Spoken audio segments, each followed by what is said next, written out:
Golden State Media Concepts Sci-Fi Podcast. Together we dive into the world of sci-fi and science fiction. From episodes of Star Trek, Star Wars, to The Walking Dead, Resident Evil, all the hot new science fiction movies from the back doors of Marvel or DC. The Golden State Media Concepts Sci-Fi Podcast. You'll never look at science fiction the same way again.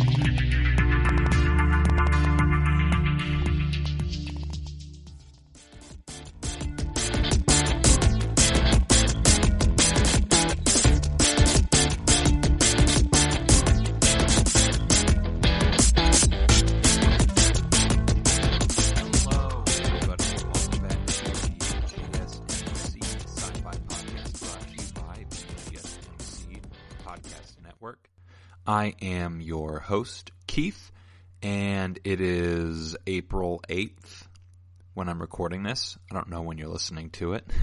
Hope that everyone is doing well. It's day 20 some odd of shelter in place / quarantine / all of that jazz. It's definitely been really weird to be stuck inside all the time. So I hope that everyone is handling that as best as they can. And I hope that with all the crazy COVID-19 stuff, some of my recommendations from last week were helpful, gave you some stuff to listen to or watch.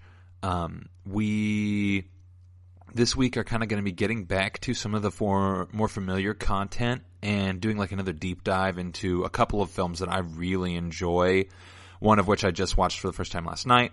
And we're going to kind of compare and contrast the two films, and I've mentioned that other film on the podcast before. So the two films that we are talking about this week are Annihilation and Arrival.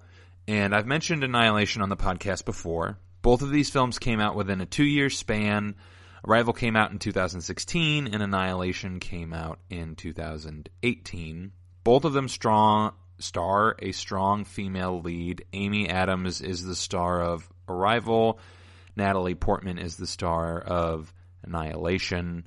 And both of their characters' names start with an L, which was a funny realization for me as I was watching these two films, because I watched them pretty much back to back, though I have seen Annihilation before, actually I think twice before this. So this is my third time watching that film, first time watching Arrival. I have to say, I was going to save this opinion until the end of the podcast. I actually kind of liked Arrival better.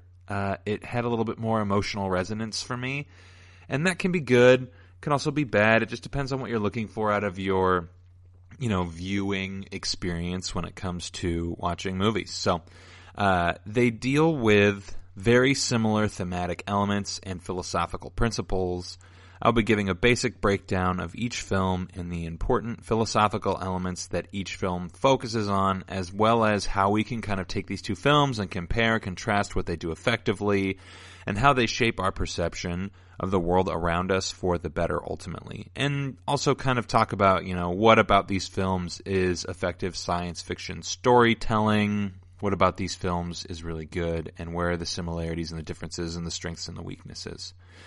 So, first off, I want to say both of these films are absolutely incredible. I had to rent Arrival on Google Play, but Annihilation is available on Prime Video. I would absolutely pay to watch Arrival again. So in lieu of my normal recommendations at the top of the podcast, I'm going to recommend that you literally pause this and go watch both of those movies right in a row and then come back. So we'll see you in 3.5 hours. That's a joke. Don't do that. Listen to the podcast. But also watch these movies. They're really good, and I'm going to do my best to not spoil anything, as one of the primary philosophical points of both of these films, or most of the primary philosophical points of both of these films, are revealed pretty early on in both films, if you're paying attention. So I'm just kind of helping you to pay attention. So really, I'm just kind of giving you a breakdown of what's being foreshadowed, and I won't give away the destination necessarily, but I will give away a part of the journey. So I think it's definitely still worth watching both of them. I'm not going to break these down kind of like I did Snowpiercer, where I kind of gave away the big twist and everything, so I won't be doing that with these two particular films. Mostly because the twist in both of them is just so dang good that I would feel really bad denying anybody who's seeing these movies for the first time the ability to experience that. So I will not be spoiling them for you, don't worry. So we are going to start by talking about Arrival. This 2016 film stars Amy Adams and Jeremy Renner, and they both do a really good job. Though I have to say Jeremy Renner is not being asked to do much. I think he has a handful of lines in the movie. They probably paid him a lot of money to show up to get people to come see the movie because they saw, a movie poster with Amy Adams on it and thought like, oh, this is a different role for her. So normally she's in just kind of like a different genre of film, but she does an incredible job in this movie. She really carries it, which is good because she's the main character. So I would hope that she would carry the film. The film follows Amy Adams' character, whose name is Louise. She is a professor in linguistics, and it follows her as she goes through the process of attempting to communicate with an alien race that has come to Earth for unknown reasons. The film is directed by Denis Villeneuve, who also directed Sicario and the new Blade Runner, which I think I will be discussing later this week. My plan as of right now is to do like a comparison and a contrast between the original Blade Runner and Blade Runner 2049, but we'll see how that works out. Depends on if I don't find something else that I'm super in love with between now and then. And he also is apparently directing the new Dune series or movie. I'm not totally sure whether it's a series or a film, but regardless if it's a series or a film, I'm really looking forward to it.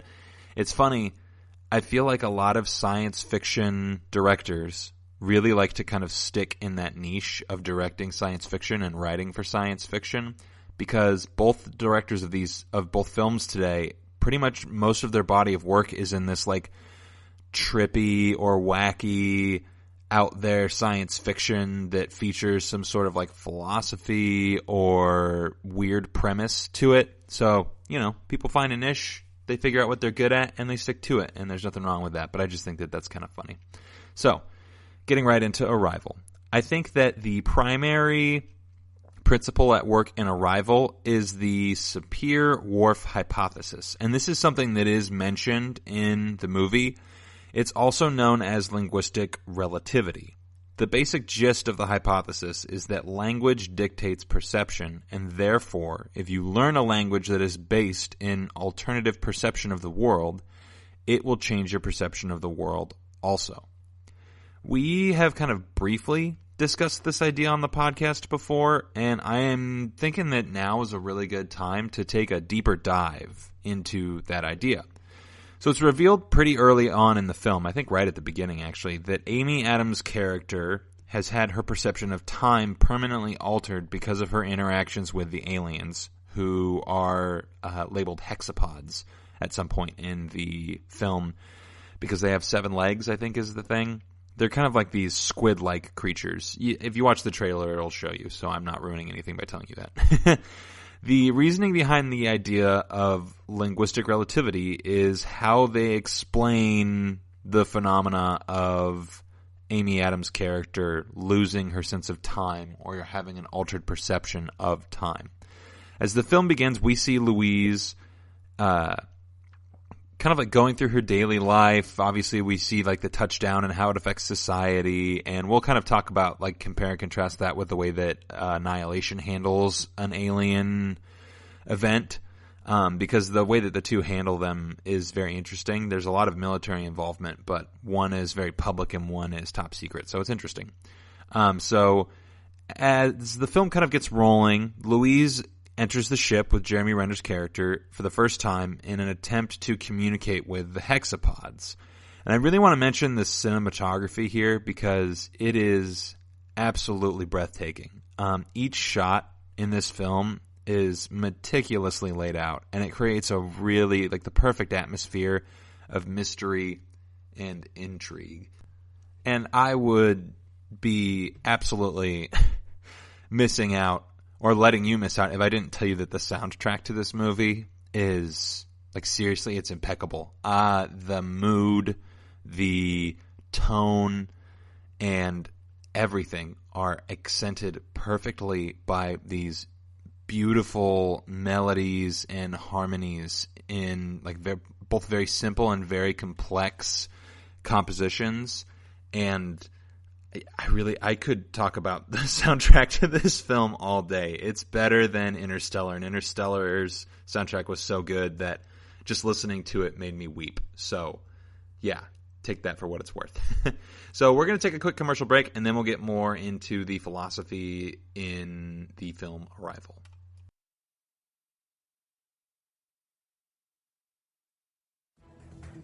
Want to find out what movies to go see? Then check out the GSMC Movie Podcast. It's your ticket to the latest movies, whether it's a new blockbuster event, romantic, comedy, or action flick. This show has got it all covered. They talk some what to go see now, don't bother, what's hot on Netflix, and everything in between. That's GSMCpodcast.com/movie-podcast. When it's all about the movies, it has to be this new show. Don't forget to like them on Facebook and follow them on Twitter. Visit GSMCpodcast.com for more info.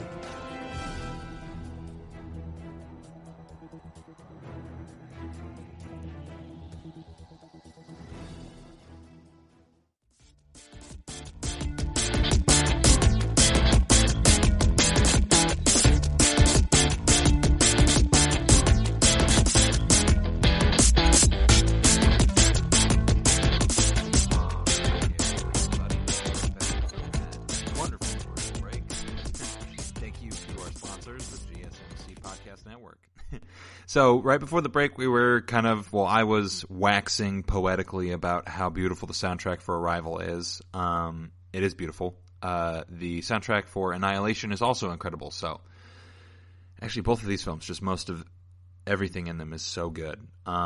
Watching them both in a row is going to be really difficult emotionally. I'm just going to be honest with you. But, it could be a good test of your emotional fortitude. Anyway, so back to Arrival. Louise, who is the main character, has her first breakthrough with communication with the hexapods by using a visual aid using really simple vocabulary. And at first she is met with a lot of contention or adversity from the commanding officer of the mission, who asks her why she's using such simple words and phrases to attempt to bridge the communication gap. Now, earlier in the film, and this will kind of help explain the context, I guess, of what I'm going to get to after this seemingly random tangent, which is not actually random, I swear. So, earlier in the film, there's a really brief exchange between Jeremy Renner, whose character's name is Ian, and Louise, that's Amy Adams' character, where Ian reads the first line of Louise's book, which states that language is the cornerstone of civilization. He disputes this, saying that science is in fact the cornerstone of civilization. And at that point in the film, Adams doesn't really have a retort necessarily, but we'll kind of get to that statement later. The reason that I bring up this particular statement is because after being questioned about her choices for the words to attempt to teach or learn the language of the hexapods, Louise has to explain some of the more interesting aspects of linguistic interactions between individuals where there is a communication barrier. And this is where linguistic relativity is really highlighted. I mean, it's one of the numerous places. It's probably the first place. So she takes the sentence, "What is your purpose on Earth?" Because it's what the military wants to find out. It's why they have people going into the ship. It's why they are all over the world. People are connected and communicating about what's happening at each of the 12 sites where aliens are. So everybody wants to know what is their purpose. So that's the main question. So she breaks down this sentence that everybody wants to know and kind of really puts it into a perspective where we can no longer take communication for granted. And this is the place where philosophy and science fiction really meet perfectly for the first time in this film, because she is bringing in the element of the alien, right, which we've talked about a lot of times on this podcast before. The presence of the alien is something intrinsic to science fiction. So she we're finally kind of addressing the elephant in the room of, there being an alien. And so she begins by saying that the very nature of a question might be something that is foreign to aliens, because language is based on the combination of words in a particular order with certain kinds of connotation. There is a possibility that the idea of a question would be foreign or inconceivable upon first contact. And she doesn't really get into a lot of detail as to why it would be inconceivable, but she basically says that a question that is requesting something is different than a question, and they're looking for something specific. So being able to ask a question about something specific in itself is a linguistic barrier based upon the perception of reality that is possessed by the sender and the receiver, right? So you've got your sender, the person who's asking the question, the receiver who's receiving the question, and then hopefully sending back an answer. So she moves on after that by explaining that the word purpose implies impetus or intention, and that such a concept may not exist within an alternative perception of the world. And again, in what way could aliens not understand purpose? Linguistically speaking, to decide that there is purpose implies in a way a lack of purpose.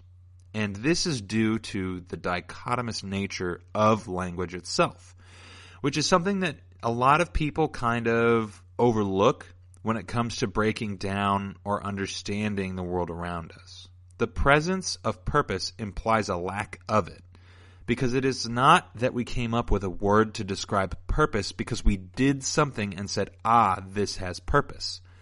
It's because we did things and wondered what they meant. Purpose implies a lack of purpose or a need for something rather than the presence of something. It's kind of the exact same way that saying there is a rock there isn't necessarily just to say there's an obstacle in my way, but to say there is something occupying a space that would or should otherwise be empty.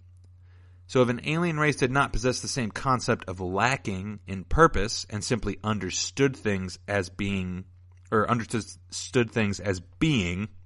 then asking what their purpose was would be pointless, because they wouldn't have purpose. They would simply be.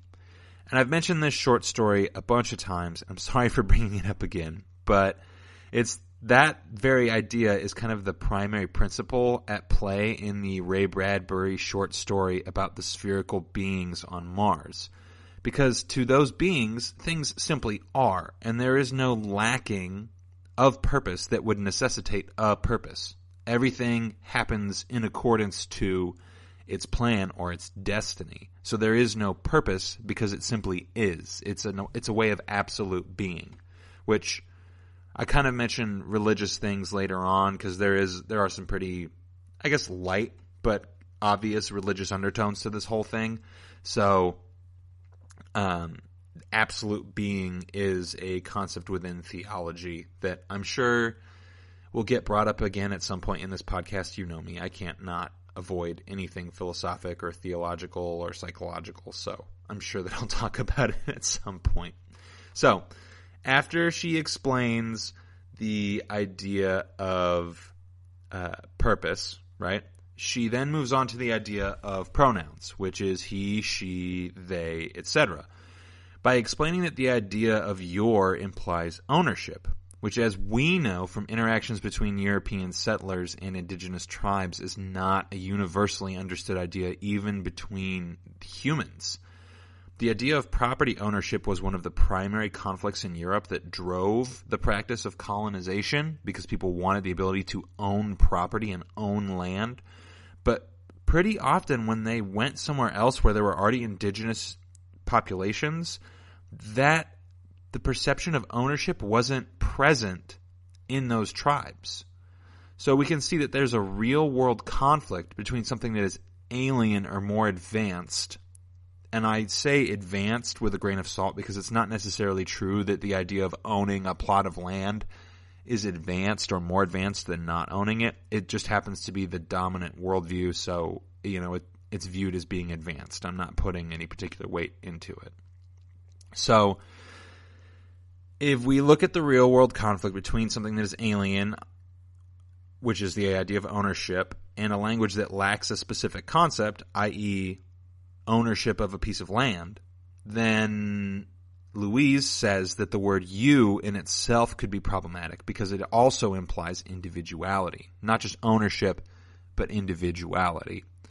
Even in different cultures now, the word you has a ton of different implications. So just to ask the question of who are you will get an almost infinite number of responses, because the perception of you is contingent on your understanding and modeling of the idea of you. And we'll get into a couple examples of that in other science fiction stories, but that will be right after this quick commercial break.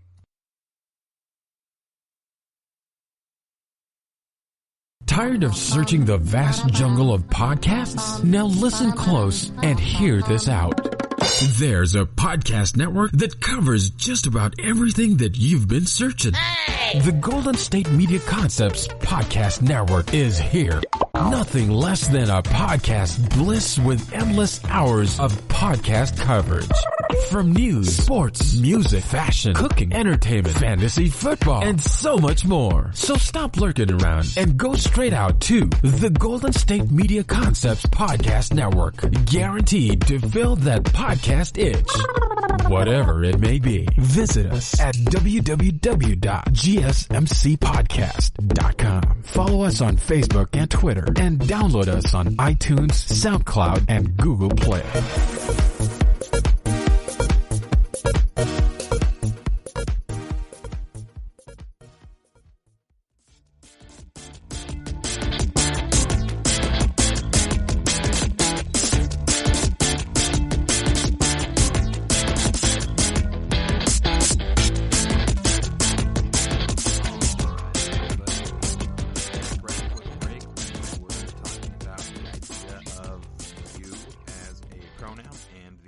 That it has of ownership or of individuality. And I was just going to go through a couple of examples in other pieces of science fiction where that particular concept is pretty heavily at play. So the Borg are a great example of this particular idea, or any other hive mind or collective consciousness aliens that you run into. So Rick's girlfriend in that, or his ex-girlfriend rather, I think what was her name? Harmony or Trinity or something like that. And she was a hive mind alien, so there was no concept of like individual, there was just the we. So now this is kind of a more outlandish idea, so it's kind of interesting that she brings this up, especially since it's often something that's like a really fringe science fiction thing, but I think that it's still worthy of note because, like I mentioned earlier, if you ask somebody, you know, like, who are you or what does being you mean to you, you're going to get an almost infinite number of answers. So you really do need to, like, that is something that we take for granted in communication every day. And I think that that's part of what this movie is about, is like all of the things that we take for granted when it comes to communicating between individuals. So, but that's neither here nor there. So lastly, and when she's explaining this sentence, and I know that I'm talking about this for a long time, but it's a really important scene. Louise goes into detail of the idea of Earth as a place. The structure of human interaction relies on who's, what's, where's, when's, and sometimes why's, right? But all of those things could be totally irrelevant to an alien race that perceives reality differently because of their linguistic understanding of existence and the world or space that they occupy. And this is where we kind of get into the really heady philosophy of language, because language is based on the interactions of things in the world and the perception of the thing interacting with them.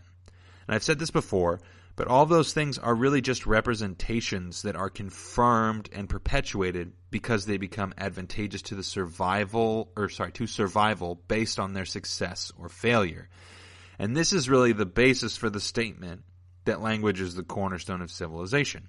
And again, to use another phrase that I've used before, I challenge you to think without using language. It's not possible, right?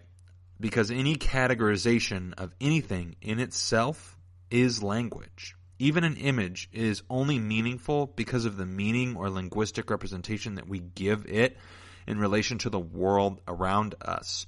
And so even if, like, for instance, you think of the image of a rock, right? And you try not to associate the image of a rock with a rock, but you're just thinking of the thing that is a rock. Well, even in just thinking of that thing, there's now a linguistic representation because there's an image, there's a symbol. And as soon as you get into the idea of a symbol, you've created language because you have an association of perception and interaction and the thing interacting with its perception of another thing. So it's impossible to avoid language when it comes to thought.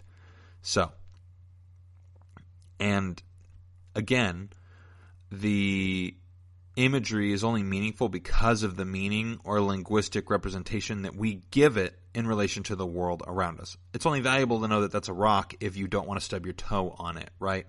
Or it's only valuable to know that lions eat people if they actually do. So things, they have no grounding in reality until they're proven to be useful, or language is, that particular categorization of language is proven to be useful when it comes to interacting with an object. So, again, if I know that dogs that have their ears back bite, then that's something that I'm going to learn and adopt into my perception of the world, and I will treat dogs differently. Now that becomes an advantageous aspect of language, and that's the same way that every interaction that we have with the world becomes language, is because even the most benign things have some sort of value as far as success or failure or perception of reality or confirmation bias is concerned. And all of those things add up to create our perception of the world, which is based off of our ability to have success of it and imitate the success of others, which is how language gets passed down. So to even say that science is the cornerstone of civilization doesn't make sense at all, because science, math, etc. are all reliant on linguistic understandings of representations of things in the real world. You don't get science without the language to support that process. There's literally no such thing as data without language. Numbers are symbols. Symbols are language. There's no such thing as quantity without language. So to make the statement that science is the cornerstone of civilization is just silly and contentious, and I don't even know why they included that line. It's one of the very few bad pieces of dialogue, in my opinion. And the last thing that I want to mention about this film before we move on to a breakdown of Annihilation is what Arrival does with the concept of linear time. One of the main the main premise of the film, one of the main ones, is that if you could interact or understand a language that exists non-linearly, that you could gain the ability to interact with time in the same fashion, as in interact with time in a non-linear fashion. And this is one of the very few, aside from aliens coming to Earth, outlandish aspects of the movie, as it seems that Louise gains some sort of superpowers simply because she can understand the hexapods. But despite this particular conflict I have with the film, the overall message is still super profound and really it resonates very well with the audience. It definitely did with me. So I don't think that knowing that is a spoiler by any means, because again, she at the top says that she now has a different interaction with time, and obviously that means she's going to go through some sort of transformation because of her interaction with the aliens.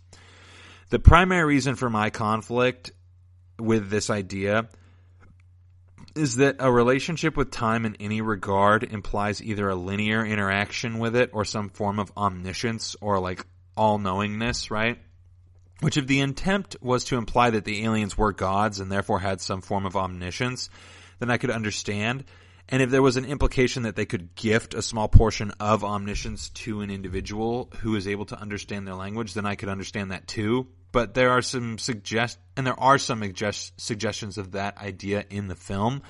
But ultimately, the ambiguity of those things doesn't really allow you to draw any firm conclusions about the aliens, which is different from the result of Louise's character, because if those two things matched, where it was kind of ambiguous what the change in Louise's character's life was, in addition to ambiguous what exactly the aliens were, then I would actually really appreciate it more.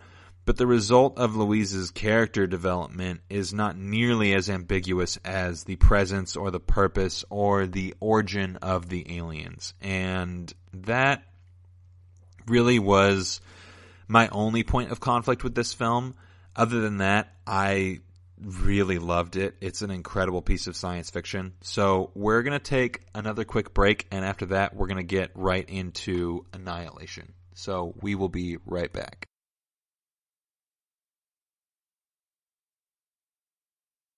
Watching TV has changed over time. Streaming has become the new norm. That's why Golden State Media Concepts television podcast dives headfirst to the world of cord cutting. Want to be on the loop of what's hot in Netflix? Or if it's not a preference, what about original shows in Hulu? We've got you covered. Join us as we fill in the blank and talk about movies to stream and what show you should be binging. This is the Golden State Media Concepts television podcast.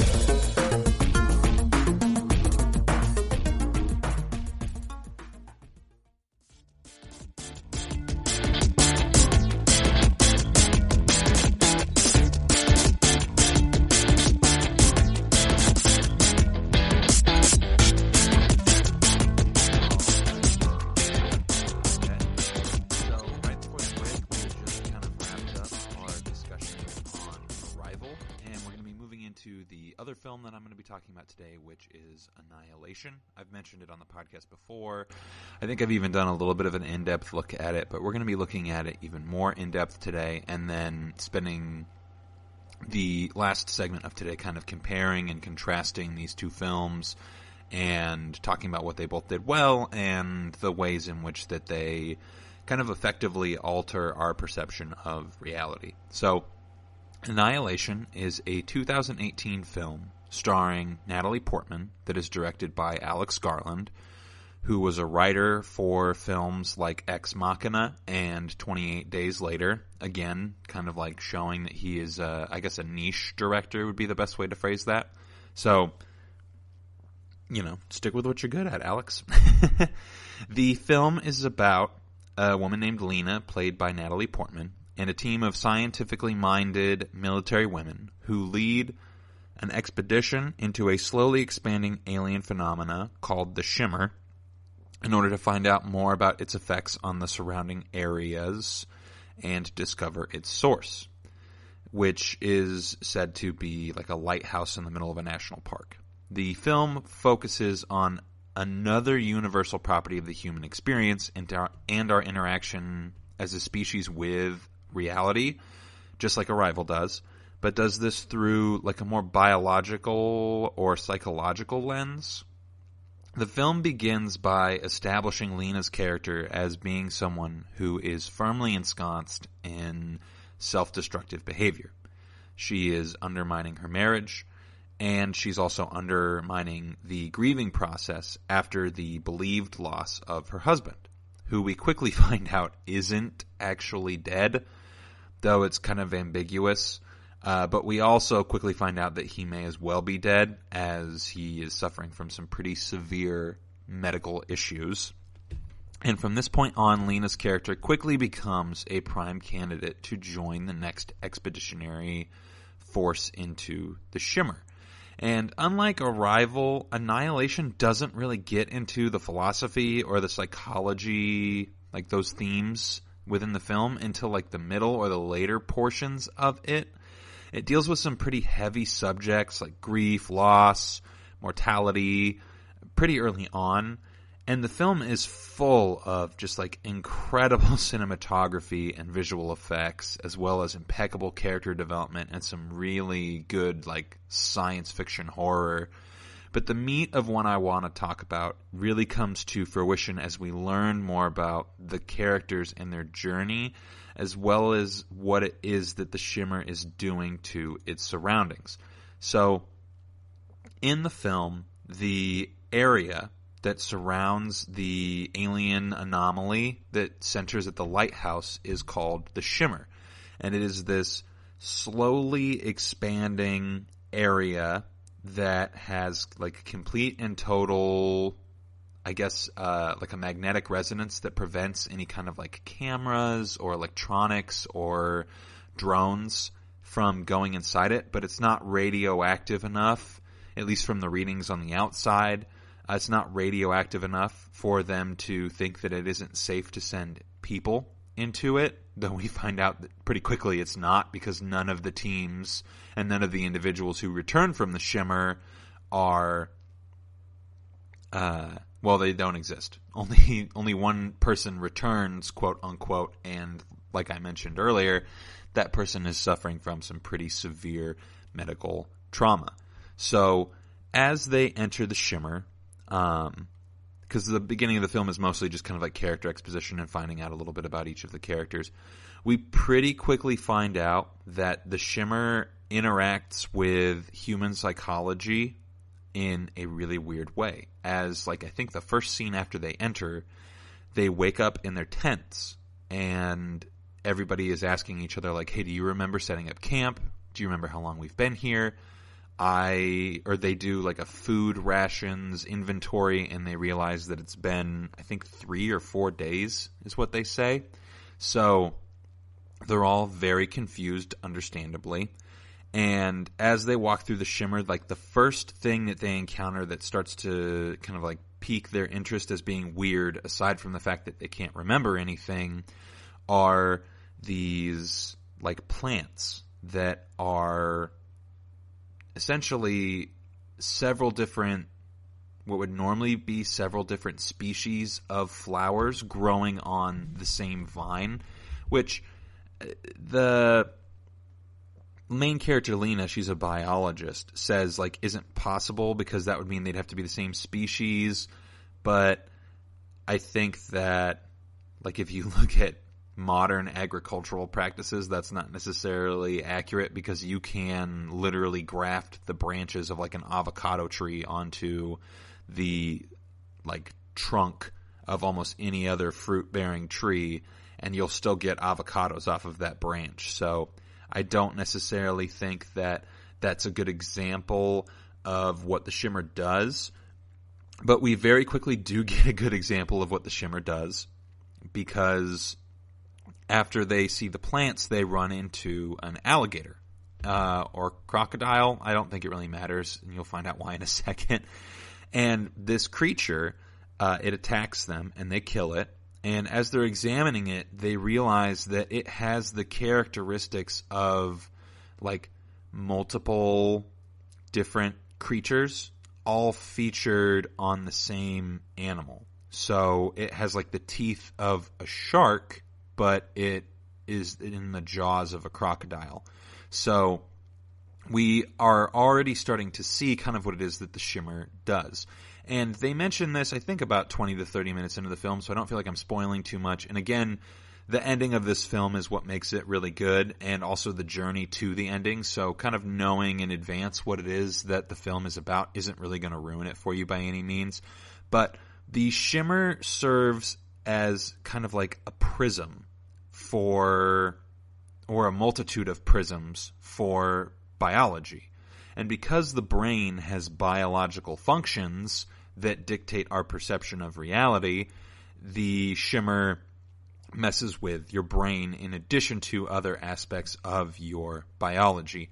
And they use this kind of like metaphor of light quite frequently in the film, both in like the cinematography, but also in the plot line and things like that, where they're mentioning different aspects of light in reference to different aspects or different expressions of biology that are doing the same thing that light might do. So biology is being refracted in the same way that it would be refracted biology is being refracted in the same way that light would be refracted if it was put through a prism or a lens. It's being mirrored in the same way that light is mirrored in certain regards. So Lena's character mentions, because the film is kind of in like reverse, it's basically like kind of done in the format of like an interview that she has had, or she's having post her experience in the Shimmer. So it's obvious that she makes it out of the Shimmer from the very beginning of the film. So no spoiler there. But she is saying that she would see like twinning effects. So she'd see two of the exact same creature right next to each other, almost like it was literally a biological reflection, but they were both real, like fully developed creatures. And in addition to that, we quite frequently see, there are multiple iterations of the same kind of like hybrid thing that happened with the crocodile throughout the film.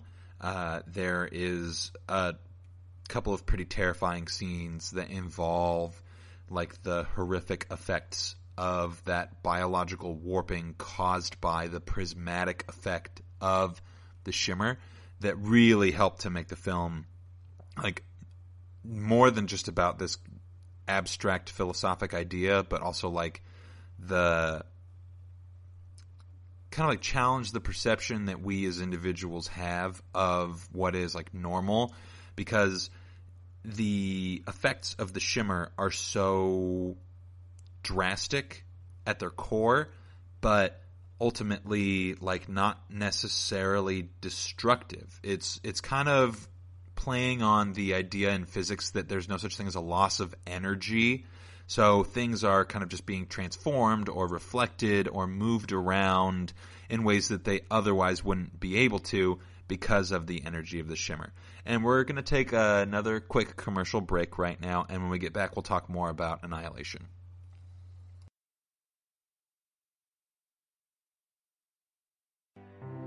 The GSMC Life and Happiness podcast takes you on a journey of exploration. We'll discuss tried and true methods alongside the latest trends of how to best live your life to its fullest and happiest. From psychology to meditation, science to self-help books, the GSMC Life and Happiness podcast will help you to discover what makes you happy and how you can live life being the best you possible. Download the GSMC Life and Happiness podcast on iTunes, Stitcher, SoundCloud, Google Play, or anywhere you find podcasts. Just type GSMC in the search bar.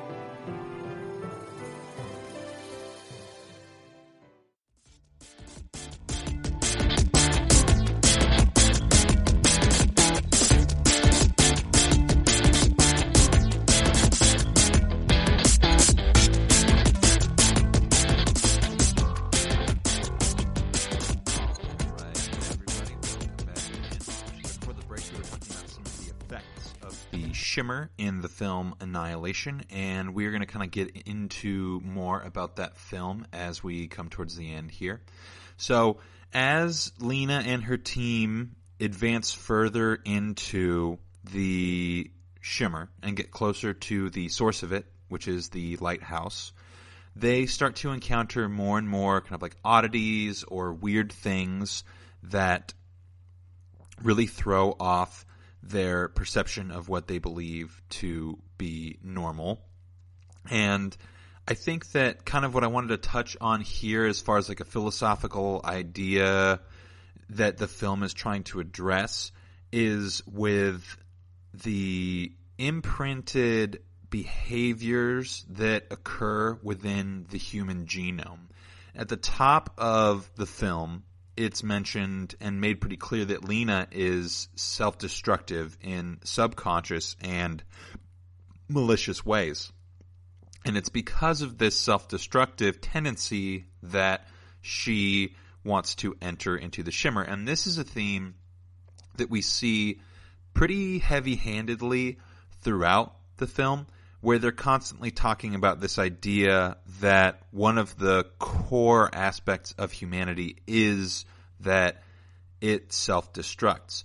There's a mention at the beginning of the film that there's a fault in the DNA of human beings that causes the aging process. And it's not that cellular division in itself weakens the structure of cells.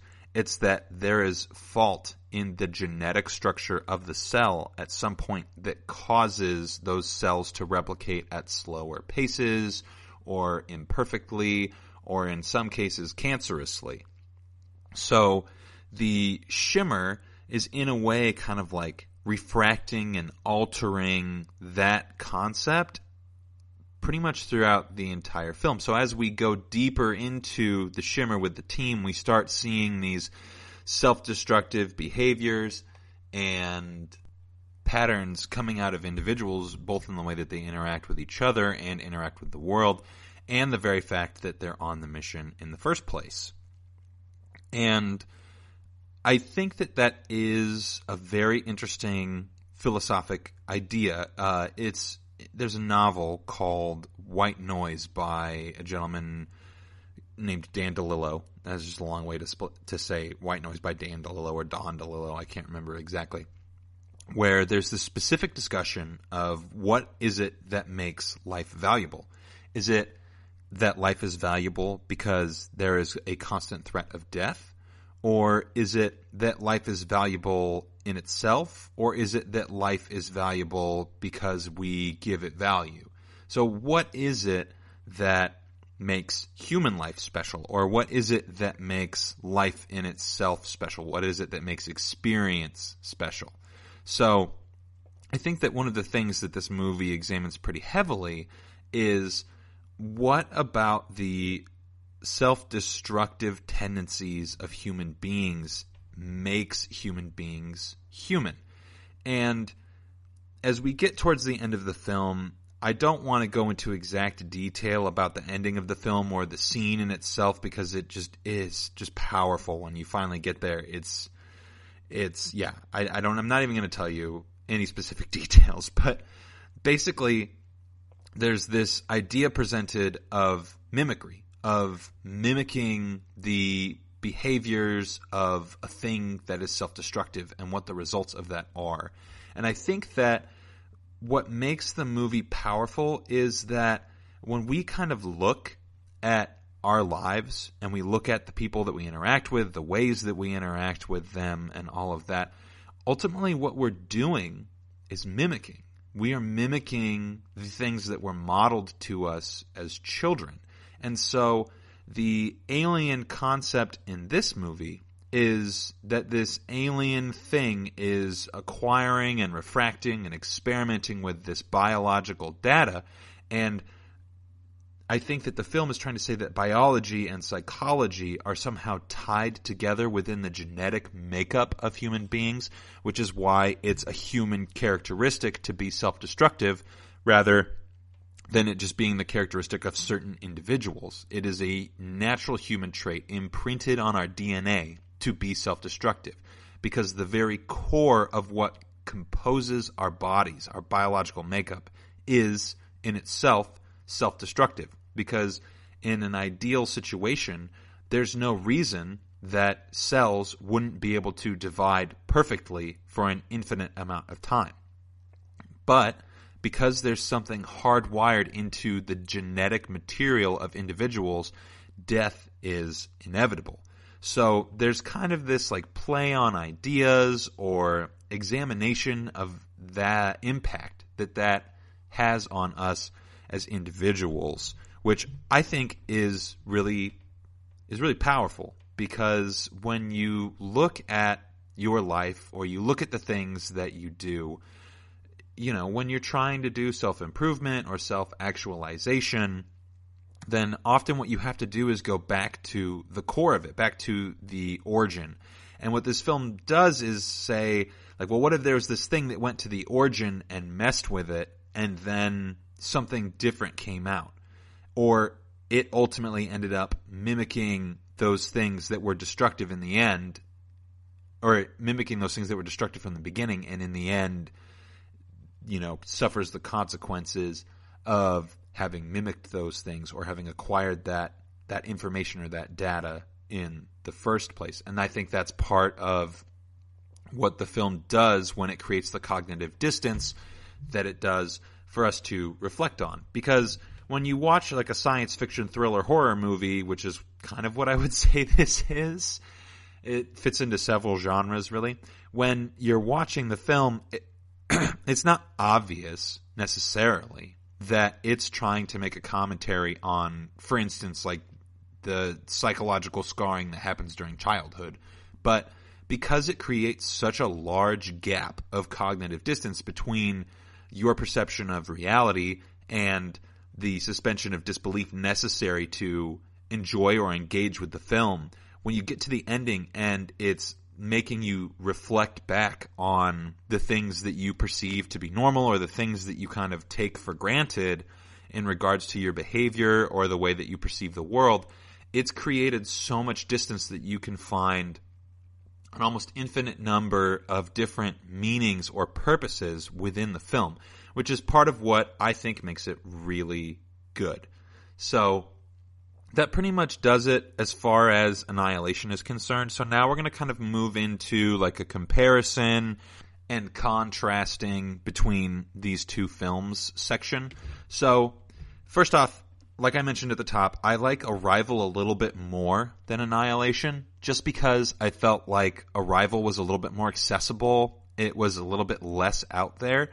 That being said, if you're into movies like The Lobster, or wacky, trippy films about the relationships between individuals, then you'll probably like Annihilation a little bit better.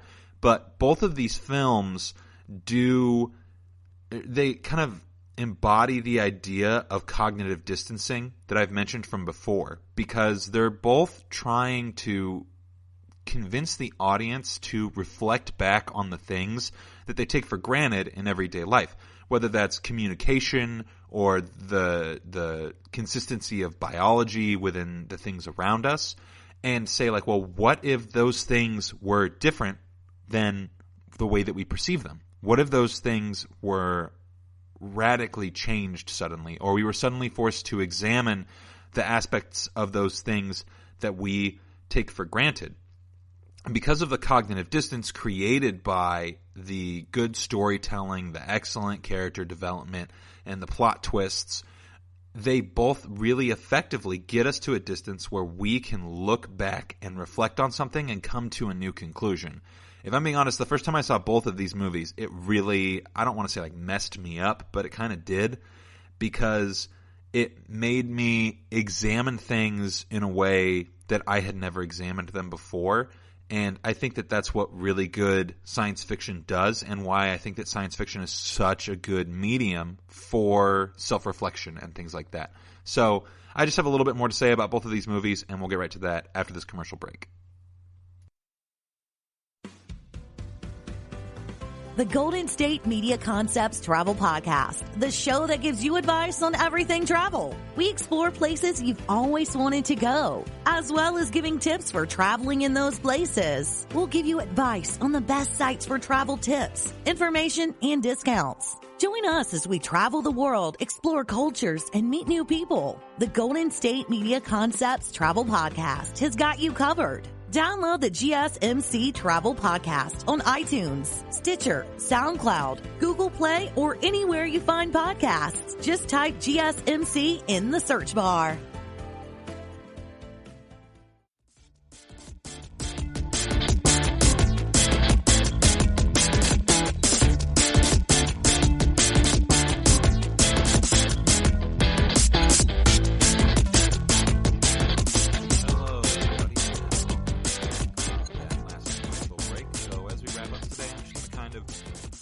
Go over what I thought was really great about both Annihilation and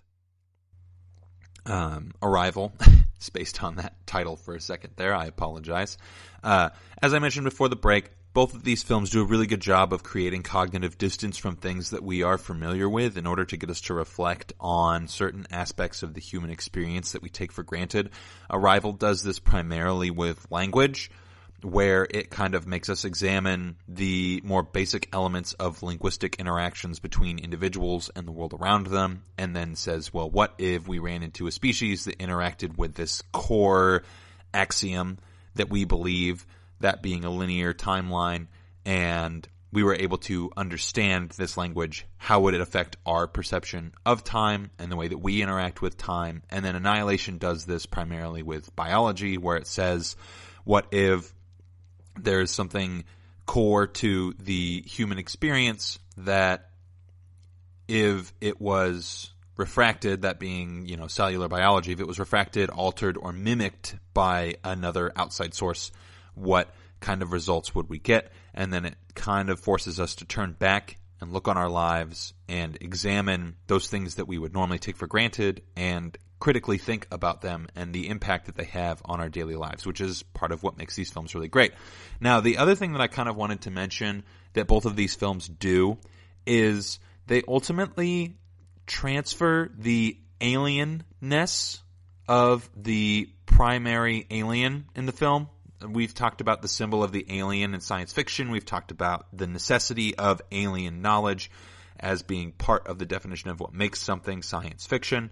It's also kind of like a core tenet to a lot of storytelling, or just a lot of stories in general, really. It's a primary storytelling mechanic. So when both of these films, by the time they end, ultimately the individuals who have interacted with these aliens have ascertained some form of knowledge that separates them from the other members of their species. In Annihilation, ultimately the biology of Lena is altered to such a drastic point that we are unsure of her legitimacy as being the original person that she was when she first entered the Shimmer, which I would argue that she's not. She's gone through a substantial enough change to have become able to be classified as a different individual.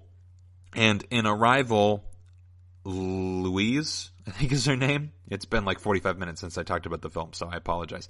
Louise gains knowledge of what time looks like when you're examining it from a nonlinear fashion. So she begins to experience the world in a drastically different way from individuals around her, and therefore becomes alien to the individuals around her.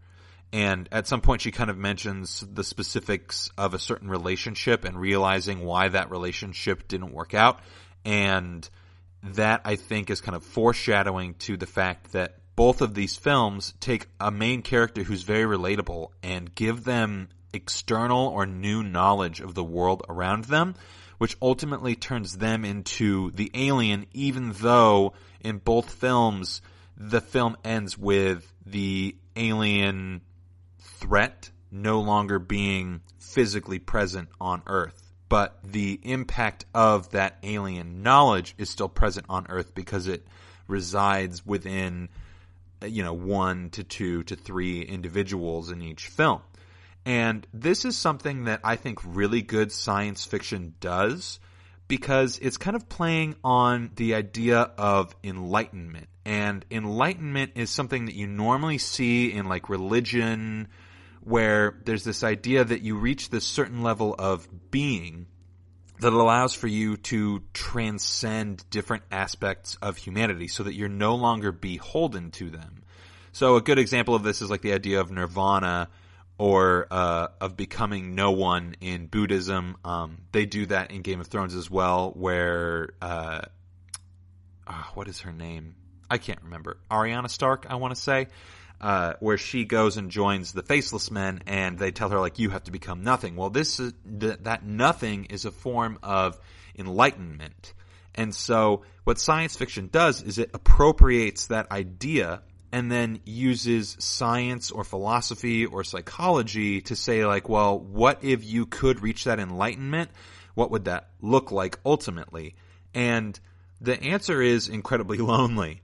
And I think that in the movie podcast that I used to do, I talked about this movie called The Truman Show.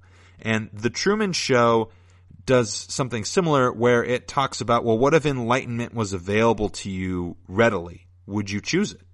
And that's something that I think is very powerful in philosophy, because oftentimes people are portrayed in those stories as choosing enlightenment. But the reality is that we most of the time don't. Oftentimes knowledge or enlightenment are literally sitting right in front of us, right within our grasp. And we ultimately choose not to pursue them because it's so unfamiliar and it's so profoundly lonely to feel like you have access to something that other people don't have. A phenomena that I would use to describe this in my own life was when I moved from like being an employee to being a manager. Just the different worlds that you live in this arbitrary corporate bubble are so profoundly different. They give you so much different insight into the way that decisions are made, into the way that people interact with you. A great example also is when you grow up and you have kids of your own, and you look back at what your parents did for you as you're doing things for your kids, and you think to yourself like, oh my gosh, how did my parents do this for me? Or why did they do this for me? Or why did they do things this way? And you're either grateful or appalled at the practices of your parents, and you try to do something different. Well, that same idea is what's present and what's happening in these science fiction films, in Annihilation and in Arrival.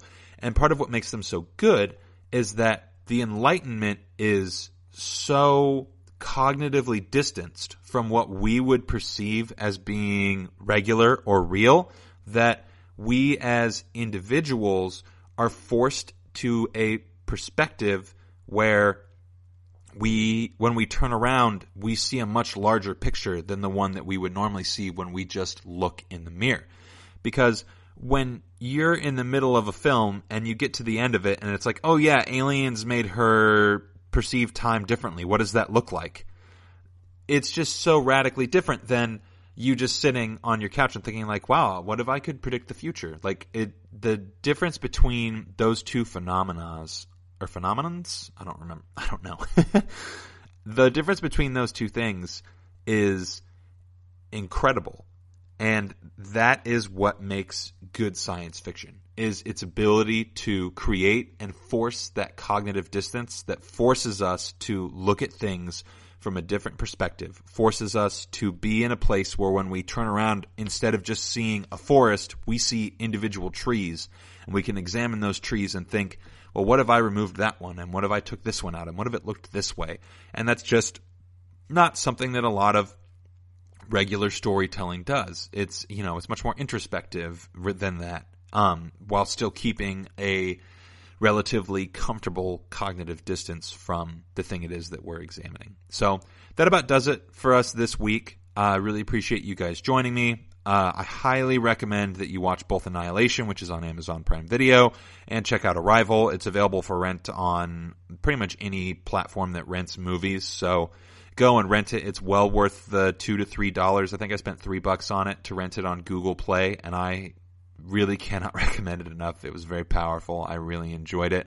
If you liked the content this week, definitely give us a like, give us a subscribe, follow us on Facebook and Twitter and all of the other places that you get your podcasts from. I wish you guys the best of luck as we continue through these trying shelter-in-place times. Definitely make sure you get outside, go for a walk, take your dog for a walk, go for a walk with your significant other, play with your kids in the backyard, make sure that you're getting your sun, because it is definitely difficult to be cooped up inside and not interacting with other people, and you got to take care of your mental health as much as your physical health. And walking is proven to make people happier, so you should do that. So that's about all I've got for you guys this week. Thank you so much for joining me. Have a great week. You've been listening to the Golden State Media Concepts Sci-Fi Podcast, part of the Golden State Media Concepts Podcast Network. You can find this show and others like it at www.gsmcpodcast.com. Download our podcast on iTunes, Stitcher, SoundCloud, and Google Play. Just type in GSMC to find all the shows from the Golden State Media Concepts Podcast Network, from movies to music, from sports to entertainment, and even weird news. You can also follow us on Twitter and on Facebook. Thank you, and we hope you have enjoyed today's program.